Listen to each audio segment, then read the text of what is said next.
I remember the exact moment she walked through the front door. It was just after 6 a.m. The sky still held that soft pre-dawn glow, and the birds were beginning to chirp. I had been sitting in the kitchen since 4 o'clock, watching the clock, sipping cold coffee, listening for the sound of her key turning in the lock. When she finally came in, she was smiling, not tired, not guilty. It was a smirk, the kind someone wears when they think they've gotten away with something. She looked alive. Her makeup was slightly smudged, heels in one hand, hair messy like she'd been dancing all night, or something more. But I already knew. "Hey, babe," she said, like nothing was wrong. "Didn't want to wake you. Girls' night ran late. You know how it is." I didn't answer. She didn't notice right away. She was too busy tossing her shoes by the stairs and walking the fridge like it was any other Sunday morning.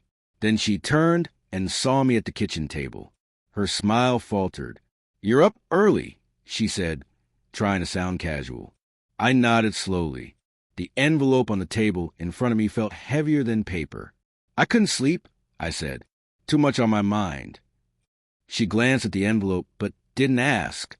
She opened the fridge, poured herself a glass of orange juice, and leaned on the counter. She still wouldn't meet my eyes. Something shifted, just a flicker of tension in her shoulders, a breath caught halfway through. I stood up, calmly, slid the envelope across the table toward her. She stared at it. "What's this?" Her voice tightened. "Open it." She didn't move at first. Then, reluctantly, she picked it up, tore it open, and pulled out the photos. Her smile disappeared completely. Her lips parted. Her hand froze midair. They were high resolution, taken by a friend who happened to be at the same bar that night. I hadn't even asked. He just sent them with the caption, "You need to see this, man." There she was, in a short dress, laughing at the bar, wrapped in some guy's arms. Then leaving with him. Then the hotel.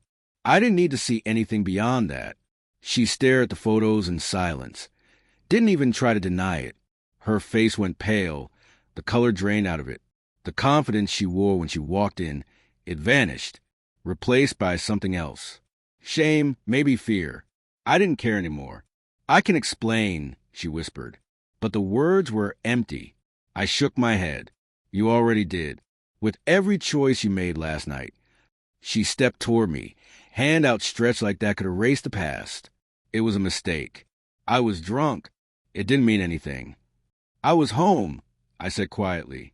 "I was home the whole time. Made dinner. Lit candles. Thought maybe we could fix things. Talk. Reconnect."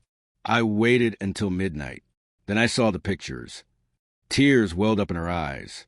"I didn't mean to, but you did. You meant to get dressed up. You meant to flirt. You meant to go with him. You meant to lie when you walked through that door, smiling like you were proud of yourself." I picked up the second envelope. This one was heavier. I dropped it on the table. "What's that?" she asked, her voice shaking. "Divorce papers," I said. "Already signed. Just need yours." She looked like she'd been slapped. "I made copies of everything. The photos, the texts, your check-ins. It's all in there. I didn't come here to fight. I came to finish this." Her hands trembled as she reached for the envelope. She didn't open it, just stared at it like it might explode. Then slowly, she sat down, tears slipping down her cheeks. She whispered something I'll never forget. "I thought you didn't care anymore." That was the dagger. "I cared," I said. "That's the worst part. I cared so much that I let myself believe you were just going through a phase.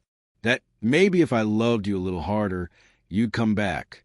But now I see you're already gone." Silence filled the room. The only sound was her soft sobs into her hands.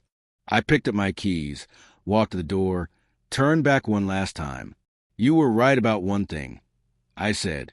"This is the last time you'll ever see me cry over you." And I walked out. No door slam. No yelling. No scene. Because sometimes the loudest goodbye is the one you don't explain. And that smirk she wore when she walked in, it never came back. Ask ChatGPT.